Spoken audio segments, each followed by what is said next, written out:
Bismillahirrahmanirrahim. Assalamualaikum warahmatullahi wabarakatuh. Bapak Ibu sekalian, kita lanjutkan pembahasan soal tryout UP PPG tahun 2022.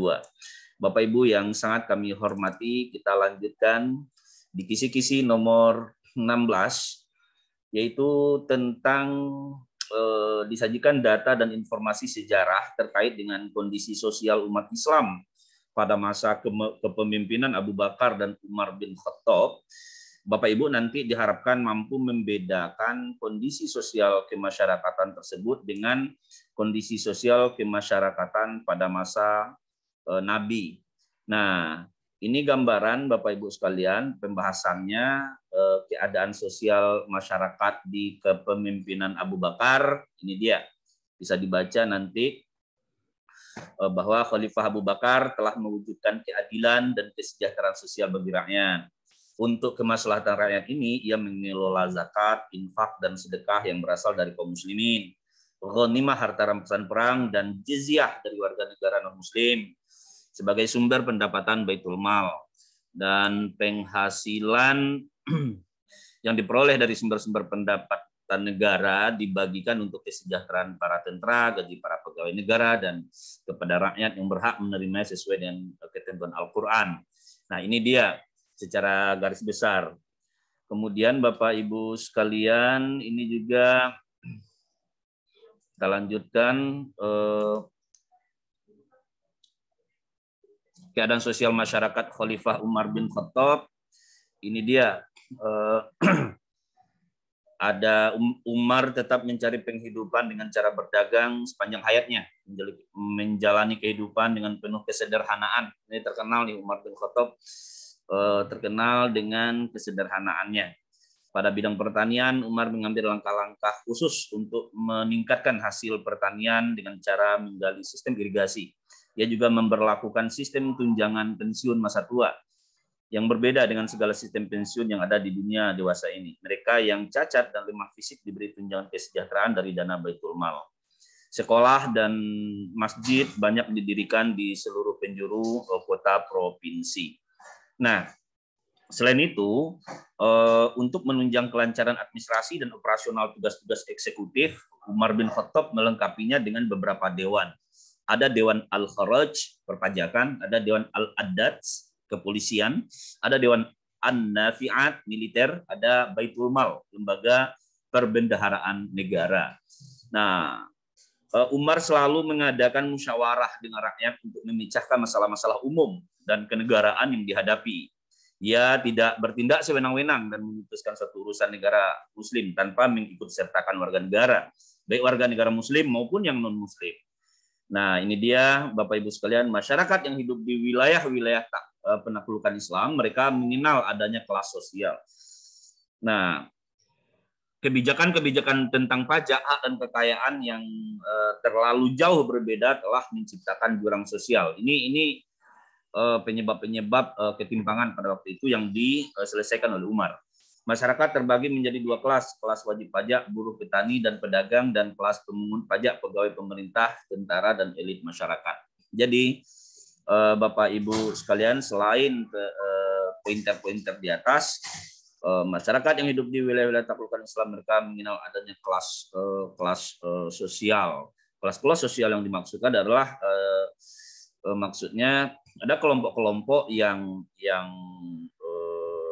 wajib pajak, kemudian ada yang pemungut pajak, dan lain sebagainya. Bapak Ibu sekalian, kita langsung saja masuk ke contoh soal. Pada masa kepemimpinan Umar bin Khattab, kondisi masyarakat sebagai berikut, kecuali, ini yang kecualinya, masyarakat yang hidup di wilayah-wilayah taklukan Islam, mereka mengenal adanya kelas sosial. B. Kebijakan-kebijakan tentang pajak, hak dan kekayaan yang terlalu jauh berbeda telah menciptakan jurang sosial. C. Masyarakat terbagi menjadi dua kelas, kelas wajib pajak, buruh, petani, dan pedagang, dan kelas pemungut pajak, pegawai pemerintah, tentara, dan elit masyarakat. D. Telah memberikan kebebasan kepada umatnya untuk keluar daerah. Kecualinya ada di D, Bapak Ibu sekalian. Kemudian Bapak Ibu sekalian, diberikan data sejarah dan informasi tentang perkembangan dakwah dan pendidikan pada masa Abu Bakar, Umar bin Khattab. Bapak Ibu nanti mampu mengidentifikasi perkembangan dakwah pendidikan dan kebudayaan pada masa Abu Bakar dan Umar bin Khattab. Nah, Bapak Ibu sekalian, kita lihat soal nomor berikutnya, yaitu nomor 62. Khalifah yang pengangkatannya melalui musyawarah oleh segelintir kaum muslimin dan baiat secara massal adalah, ini dia, khalifah yang pengangkatannya melalui musyawarah oleh segelintir kaum muslimin dan baiat secara massal adalah A. Utsman bin Affan, B. Umar bin Khattab, C. Abu Bakar As-Siddiq, D. Ali bin Abi Thalib. Jawabannya adalah Abu Bakar As-Siddiq. Beberapa lembaga yang dibentuk oleh Umar bin Khattab kecuali D. Jawatan Perluasan Wilayah. Enggak ada jawatan perluasan. Yang dibentuk oleh Umar itu pada masa khalifahnya A, B, dan C. Dewan Al-Kharaj, Dewan Al-Ahdad, Dewan Nazaratun Nafi'ah. Kemudian Bapak Ibu yang kami hormati, selanjutnya kita akan melihat pembahasan tentang ada 3 kelembagaan yang dibuat pada masa Khalifah Abu Bakar sebagai metode dakwah bilhal, kecuali yang ditanya di sini apa saja dakwah bilhal yang dilakukan Abu Bakar pada masa khalifahnya, kecuali. Jadi yang dilakukan oleh Abu Bakar pada masa khalifahnya adalah ini dia, lembaga peradilan, kemudian baitul mal, dan pertahanan dan keamanan, kecuali lembaga dakwah. Jadi yang ditanya di sini kecualinya. Jadi di masa Abu Bakar tidak membentuk lembaga dakwah. Kemudian berikutnya Bapak Ibu sekalian, khalifah yang pengangkatannya melalui penunjukan adalah A. Utsman bin Affan, B. Umar bin Khattab, C. Abu Bakar Siddiq, D. Ali bin Abi Thalib. Khalifah yang melalui penunjukan pengangkatan itu adalah Umar bin Khattab. Kemudian Bapak Ibu sekalian, berikutnya kebijakan dan prestasi Abu Bakar Siddiq adalah sebagai berikut. Kecuali, yang ditanya di sini kecuali. Nah, kalau kecuali berarti kita bisa mengetahui di sini apa saja prestasi Abu Bakar. Prestasi Abu Bakar itu 1, keberhasilan menguasai wilayah Palestina, Yordania, Syria. B. Berhasil menghalau gerakan riddah. Riddah itu orang-orang murtad. Serta berhasil memperluas wilayah Islam ke luar Jazirah Arab. C. Pengumpulan lembaran suhuf ayat-ayat suci Al-Quran yang berupa kulit kayu, tulang-tulang, dan ada juga yang berupa tulisan di atas batu. Kecuali ilmu pengetahuan berkembang pesat. Ya, ini bukan yang kecualinya di sini nih. Jadi di masa Abu Bakar prestasi kecuali prestasinya ilmu pengetahuan berkembang pesat, bukan. Jadi prestasi Abu Bakar itu A, B, dan C. Ini dia. Kemudian Bapak Ibu sekalian, kita lanjut pada pembahasan berikutnya, yaitu prestasi Abu Bakar Siddiq adalah sebagai berikut. Udah ya. Iya, diulang lagi. Prestasi Abu Bakar As-Siddiq adalah sebagai berikut. Bisa dibaca sama dengan yang poin 66 tadi, A, B, C, dan jawaban yang D-nya jawaban A, B, dan C benar. Ya, benar. Nah, ini yang benarnya A, B, dan C. Kemudian pada masa kepemimpinan Abu Bakar, Bapak Ibu sekalian, telah memerangi hal-hal sebagai berikut. A. Memerangi mereka yang enggan membayar zakat.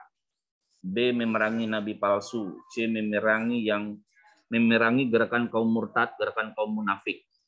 Memerangi yang enggan membayar zakat. Ini sepertinya sama Bapak Ibu sekalian. Pada masa Abu Bakar itu memerangi mereka yang enggan membayar zakat, ya betul. Kemudian memerangi nabi palsu, ya. Memerangi gerakan kaum murtad, gerakan kaum munafik, ya. Kemudian memerangi orang yang enggan membayar zakat, ya. Nah, pernah dalam istilah. Jadi jawabannya ini bukan pilihan. Bapak Ibu sekalian, yang ditanya di sini kecuali, yang ditanya di sini kecuali pada masa kepemimpinan Abu Bakar As-Siddiq telah memerangi hal-hal sebagai berikut, kecuali.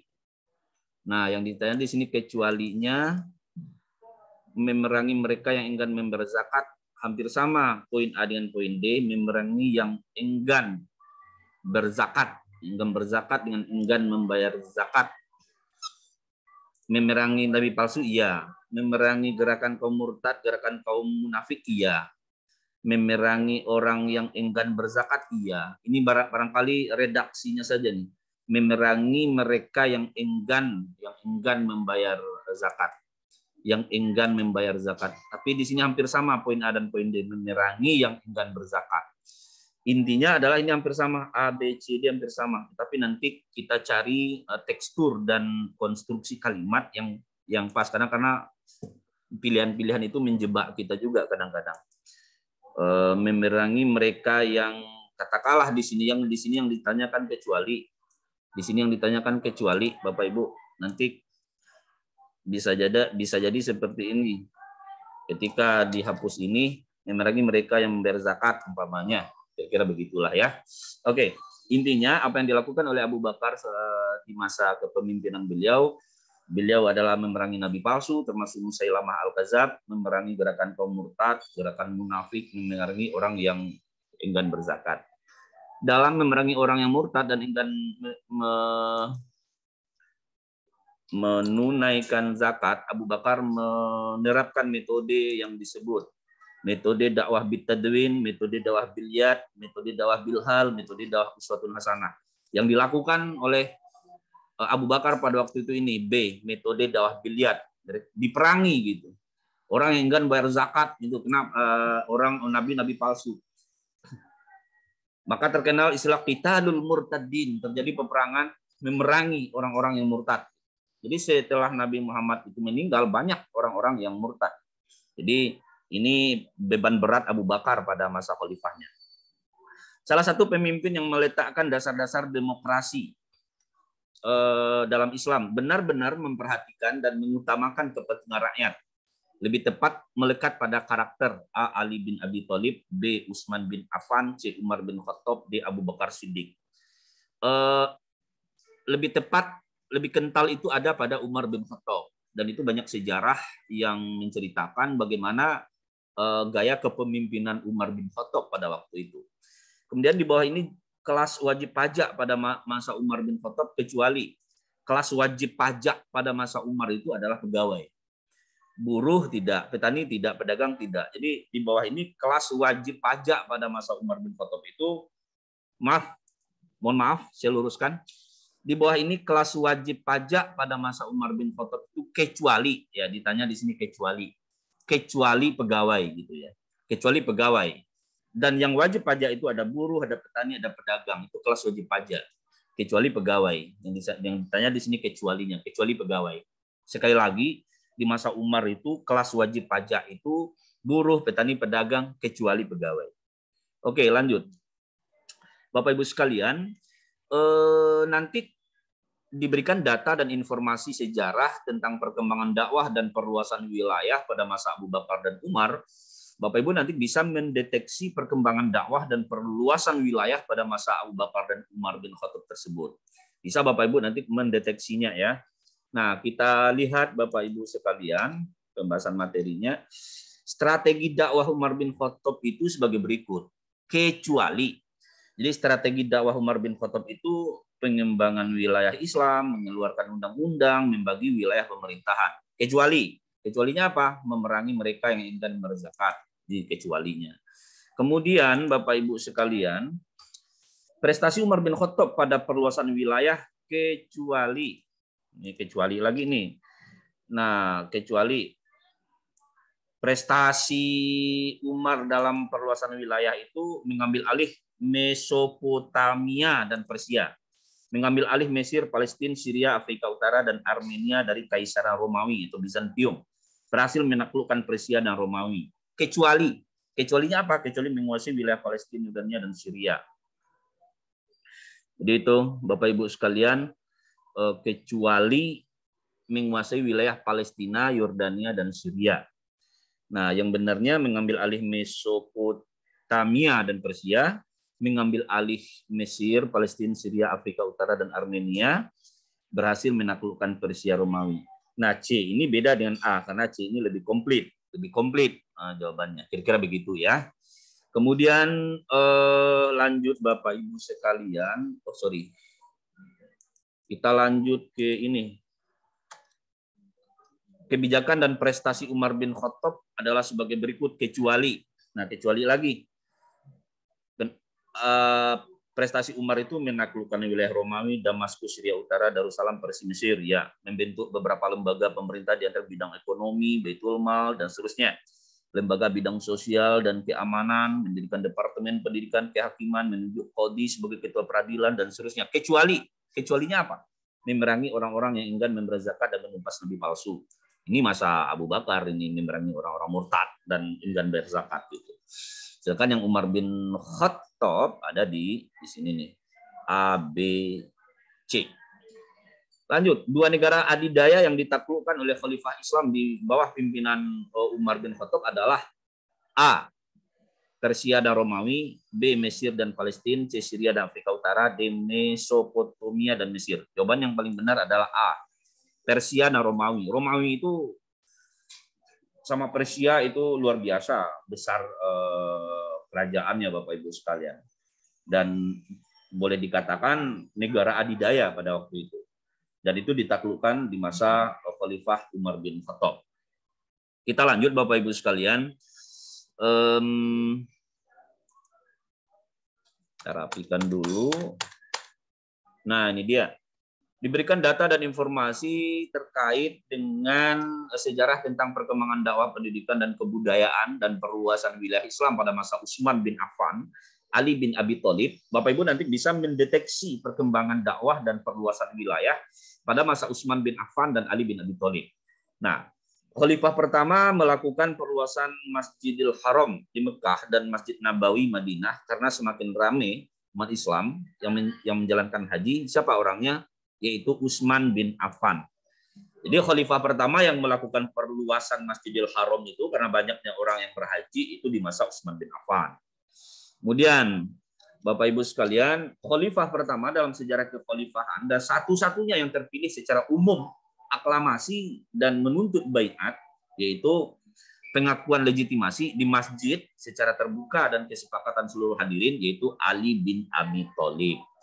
Kemudian Bapak Ibu sekalian, kita lanjut. Khalifah yang pengangkatannya melalui penetapan Dewan Syuro atau sistem formatur, yaitu Utsman bin Affan. Kemudian kita lanjut lagi. Salah satu sosok pemimpin yang berjasa dalam membangun bendungan untuk menjaga arus banjir yang besar dan mengatur pembagian air ke kota-kota. Dia juga membangun jalan-jalan jembatan, masjid-masjid, dan memperluas masjid Nabi di Madinah. Itu adalah Utsman bin Affan. Itu prestasi Utsman itu. Kemudian Bapak Ibu kita lanjutkan. Salah satu jasa-jasanya adalah memperluas wilayah Islam sampai ke Armenia, Afrika, Tripoli, Azerbaijan, dan seterusnya. Itu siapa itu? Termasuklah serta Kepulauan Siprus, kemudian dilanjutkan ke Konstantinopel, Turki, dan negara Balkan. Balkan itu Yugoslavia dan Polandia. Itu jasa dari Khalifah Utsman bin Affan.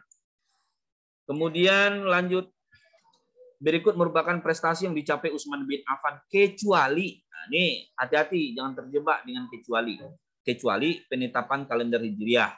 Kalau kalender Hijriah itu di masa Umar bin Khattab itu Bapak Ibu sekalian. Pembentukan angkatan laut itu di masa Utsman itu. AL angkatan laut itu pertama kali di masa Utsman bin Affan. Renovasi Masjid Nabawi, kodifikasi Mushaf Al-Qur'an itu di masa Utsman bin Affan itu Bapak Ibu. Imam Mawardi merumuskan beberapa syarat untuk menjadi anggota Majelis Syuro. Menurut Imam Mawardi, syarat menjadi Majelis Syuro itu kecuali. Ini kecuali yang ditanya. Kalau menurut Imam Al-Mawardi ini ya, menurut Imam Al-Mawardi berlaku adil dalam segala sikap dan tindakan, berilmu pengetahuan yang luas, memiliki kearifan dan wawasan yang luas.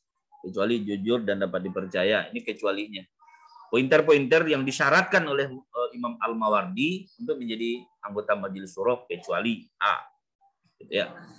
Kemudian berikutnya alasan yang tepat, orang non-muslim juga diperbolehkan menjadi anggota Majelis Syuro pada masa kepemimpinan Utsman bin Affan. Alasan yang tepat, orang non-muslim juga diperbolehkan jadi anggota Majelis Syuro. Alasannya untuk menyampaikan pengaduan tentang kezaliman para penguasa atau penyimpangan dalam pelaksanaan hukum Islam. Nah, jadi udah moderat dari dulu Bapak Ibu sekalian, di masa khalifah itu ada orang non-muslim jadi anggota dewan. Gitu ya. Jadi gunanya untuk mewakili kelompoknya dan mengadukan hal-hal yang tidak yang menyimpang dari keadilan. Orang yang dipilih sebagai wakil umat untuk menyuarakan hati nurani umat adalah pengertian dari A, yaitu ahlul halli wal aqdi. Ahlul halli wal aqdi, penegak hukum ini. Kemudian tugas utama ahlul halli wal aqdi adalah yaitu B, memilih dan memberhentikan secara langsung seorang khalifah. Jadi ahlul halli wal aqdi itu dia berhak memberhentikan khalifah. Itu tugas utamanya, memilih dan memberhentikan langsung seorang khalifah. Itu dia Bapak Ibu sekalian, salam sehat, tetap semangat, kuasai materi Islam di masa Umar bin Khattab, Abu Bakar Siddiq, Ali bin Abi Thalib, Utsman bin Affan, serta capaian-capaian apa saja di masa Abu Bakar Siddiq, Umar bin Khattab, Ali bin Abi Thalib, dan Utsman bin Affan. Kemudian lagi nanti apa prestasi-prestasi mereka dan mekanisme kepemimpinan mereka. Kita akan lanjutkan nanti pada sesi berikutnya. Salam sehat, tetap semangat. Wassalamualaikum warahmatullahi wabarakatuh.